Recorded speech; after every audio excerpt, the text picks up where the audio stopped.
சரி சரிங்க.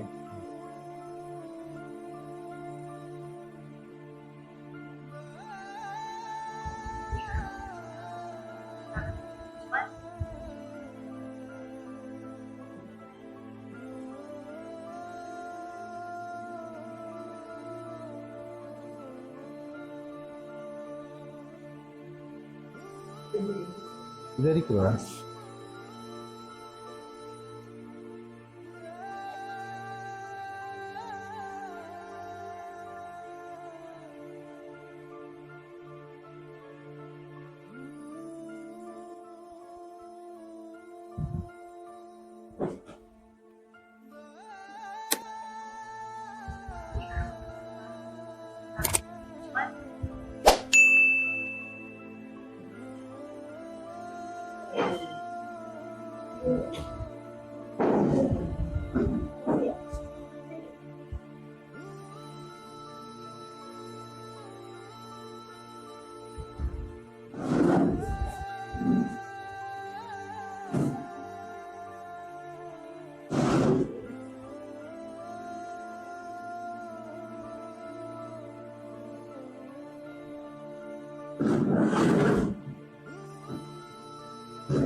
வணக்கம் உறவுகளே, நான் உங்கள் கேடி பாரதி, கேவிஆர் டிவியிலிருந்து.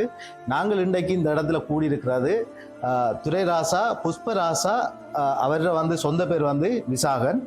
இவர் வந்து கொலண்டில் வந்து ஒரு விபத்தில் இதே டேட்டில் வந்து ஒரு விபத்தில் இறந்துட்டார். இவர நினைவு நாள் வந்து எல்லா மாவட்டத்திலையும் அவங்க ஒழுங்குபடுத்தி கொண்டாடப்படுகிறது. இந்த எல்லா மாவட்டத்திலையும் செய்கிறதுக்கு வந்து நிதி உதவி செய்தவர் அவர் அண்ணா சுரேந்தி என்று. அவர் இப்போ கொலாண்டில் இருக்கிறார். அவர் என்னையும் தொடர்பு கொண்டு நீங்களும் ஒரு கிராமத்தை தெரிவு செய்து அங்கே இருக்கிற வயதான அம்மாக்களுக்கு அவங்களுக்கு ஒரு நேர சாப்பாடாவது கொடுக்கறதுக்கு ஒரு ஏற்பாடு செய்யுங்கன்னு சொல்லி கேட்டதுக்கு அமைவாக நான் கதைச்சு கொண்டிருக்கும் போதே எனக்கு அனுசன் அவர்கள் சொன்னார், எங்கட கிராமத்துக்குள்ளே இருக்கிற வயதான அம்மாக்களுக்கு நாங்கள் தெரிவு செய்து அந்த சாப்பாட்டை அவருக்கான அஞ்சலி நிகழ்வை நாங்கள் நடத்துவோம் என்று கேட்டிருந்தார். நாங்கள் அதே நாளில் வந்து இந்த நிகழ்வை நாங்கள் செய்யணுமென்றதுக்காக, அவர் இறந்த நாள்லேயே அந்த நிகழ்வை செய்யணுமென்றதுக்காகத்தான் நாங்கள் இந்த இடத்துல கூடியிருக்கிறோம். நீங்கள் உண்மையிலேயே ஒரு சந்தோஷமாக இருக்குது. அவருக்கு வந்து அஞ்சலி வந்து பூமாலைகளை போட்டு அவருக்கு ஒரு ஆத்மா சாந்தி அடைய எல்லாரும் இறைவனை பிரார்த்திச்சிருப்பீங்கன்னு நினைக்கிறேன். அப்படியான ஒரு நிகழ்வுலாம் நாங்கள் கலந்திருக்கிறோம். இது தொடர்பாக இதுக்கு இன்னும் மேலதிகமாக கதைக்கிறதுக்கு எங்களோட முதியோர் சங்க தலைவர் ஐயா அவர்கள் வந்திருக்கிறார். அவற்றையும் சில கருத்துக்கள் இது சம்பந்தமாக கேட்டறிவோம். அன்புக்கும் மதிப்புக்கும் உரிய முதியோர்களே, இந்த நிகழ்வை ஒழுங்கு செய்த தம்பி அவர்களே, பாரதி அவர்களே, அனுசாந்தன் அவர்களே, எல்லோருக்கும் மதிய வணக்கம். இப்படியான ஒரு நிகழ்வு இந்த முதியவர்களுக்கு உணவு கொடுப்பது என்பது சாலை சிறந்தது என்றதை நான் நினைக்கின்றேன். ஏனென்றால் அவர்கள் இந்த வயிறு நிறைஞ்சால் இந்த ஆன்மா சாந்தி அடையும். எனவே இந்த பெரியவர்கள் இந்த 1ஆம் ஆண்டு நினைவு நாளை இந்த முதியவர்களுக்கு கொடுக்க வேண்டும் என்று நினைத்ததை நான் பெரும் வரவேற்கின்றேன். ஏனெனில் இந்த முதியவர்கள் இளமை காலத்தில் நல்லா இருந்தார்கள். குழந்தையாக இருக்கும்போது இவர்களை பெற்றெடுத்த தாய்கள் இவ்வளவு சந்தோஷமாக வளர்த்தார்களோ அதே மாதிரி இளமை காலத்திலும் நல்லாக வேலை செய்து நல்லாக உழைத்தவர்கள் இன்றைக்கு முதுமை அடைந்து இருக்கின்றார்கள். முதுமையிலே பல கஷ்டங்கள் இருக்கின்றது. உணவு கஷ்டம் இருக்கிறது, சமூகத்தால் ஒதுக்கப்படுகிற நிலை இருக்கின்றது. எங்களின் வேலைகளை நாங்களே செய்ய இயலாத, ஒழும்பு இல்லாத, நிற்க இயலாத, இருக்க இயலாத என்ற நிலையிலே நீங்கள் அவர்களை ஒரு பெருசாக மதித்து இந்த மக்களை முதியவர்களை பெருசாக நினைத்து இந்த தம்பி ராசதுரை புஷ்பராசா விசாகன் அவர்களின் நினைவு நாளிலே ஒரு சாப்பாடு கொடுப்பதை விட்டு நான் பெருமகிழ்ச்சி அடைகின்றேன். உண்மையாக இந்த வெளியிடத்தில் இருப்பவர்கள் இப்படியான முதியவர்களுக்கு, கஷ்டப்பட்டவர்களுக்கு, அநாத இல்லங்களுக்கு எத்தனை விதமாக காசுகளை அனுப்பி கொண்டிருக்கின்றார்கள். அவர்களுக்கு ஆத்மா சாந்தி அடைய வேண்டும் என்ற நினைப்பாக தந்த பிள்ளைக்காக, தந்த பிள்ளையின் முக்கியமான அவர்களுக்கு சாந்தி அடைவார்கள். இன்றைக்கு நீங்கள் சாப்பிட்டு கொண்டிருக்கும் சாப்பாட்டை இந்த படத்தில் அவர் பார்த்த உடனே இதுக்கு பொறுப்பான குழந்தையில் இருக்கிறவர் சுரேந்தி அவர் எவ்வளவு சந்தோஷம் அடைவார்.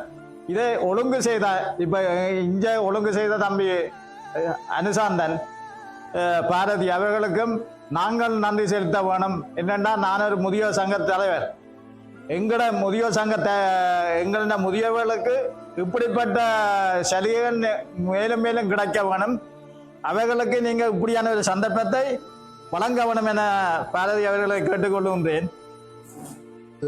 துரைராசா புஷ்பராசா இவரது நினைவு நாள், ஓராண்டு நினைவு நாள் இன்றைய நாளில் உண்மையில் இவருக்கு நீங்கள் ஆசீர்வாதம் வழங்கியது அவர் ஆத்மா சாந்தி அடையும் தான் நான் நினைக்கிறேன்.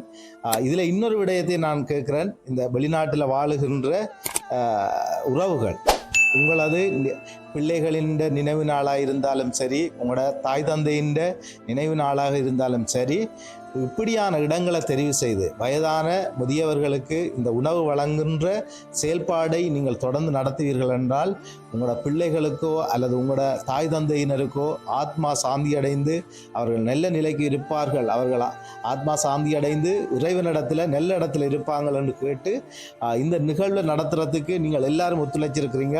அதுலேயும் குறிப்பாக சொல்ல போனால் அனுசன்னா நிறைய எங்களோட இதுக்கு கேள்பா நின்றார். மட்டும் இல்லை, நாங்கள் குறிப்பாக நிறைய உதவி திட்டம் செய்து கொண்டிருக்கிறோம். நீங்கள் பார்க்குறீங்களோ, பார்க்க வாய்ப்பு இருக்கிறதோ தெரியல. நாங்கள் பாடசாலை மாணவர்களுக்கு, வயதான அம்மாக்களுக்கு, தனிமையில் இருக்கிற அம்மாக்களுக்கு அப்படி நிறைய உதவி திட்டத்தை நாங்கள் செய்து கொண்டு போக்குள்ள. அனைவருக்கும் வணக்கம். இந்த ராசதுரை புஷ்பராசா விசாகன் அவர்களின் ஓராண்டு நினைவையிட்டு இந்த உதவியும் செய்யணுமென்று எங்கட கிராமத்தில் எங்கட மக்களுக்கு உதவி செய்யணுமென்று நான் மீண்டும் கேட்டுக்கொள்கிறேன். நிறைய கஷ்டப்பட்ட மக்கள் இருக்கணும்.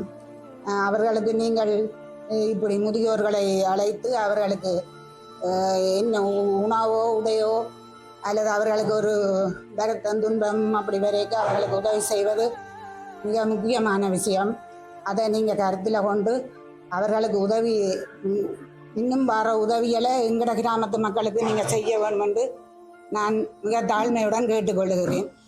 நிச்சயமாக அம்மா கேட்டதுக்கு அமைவாக நாங்கள் ஏற்கனவே இங்கே கொஞ்சம் கூடுதலாக என்று சொல்ல முடியாது. எனக்கு ஒரு குறிப்பிட்ட உதவியை நாங்கள் செய்திருந்தாலும் இந்த கிராமத்துகளுக்கு நீங்கள் பார்த்துருக்கிற வாய்ப்பு இருக்கோ தெரியல. எனக்கு சிறிய பொதிகள், ஒரு 10,000 ரூபா பொதி, 5,000 ரூபா பொதிகளை நாங்கள் வழங்கியிருந்தோம் நாங்கள் குறிப்பிட்ட குடும்பங்களுக்கு. அதுக்கும் நாங்கள் போய் நேரடியாக பார்த்து சில தேவைகளை பார்த்து தான் கொடுத்த. நாங்கள் உண்மையிலே நிறைய பேருக்கு பிரச்சனை இருக்குது, உண்மையான கஷ்டங்கள் எல்லாருக்குமே கஷ்டம் இருக்குது. ஆனால் கஷ்டம் என்று நாங்கள் எல்லாருக்கும் உதவி செய்தால் இந்த உலக நாட்டில் இருக்கிற நிதியை காணாது, அந்த அளவுக்கு எல்லாருக்கும் கஷ்டம் இருக்குது. ஆனால் அதுலேயும் நாங்கள் தெரிவு செய்து நிச்சயமாக இந்த குடும்பங்களுக்கு நாங்கள் உதவி செய்வோம் என்று கேட்கிறதோடு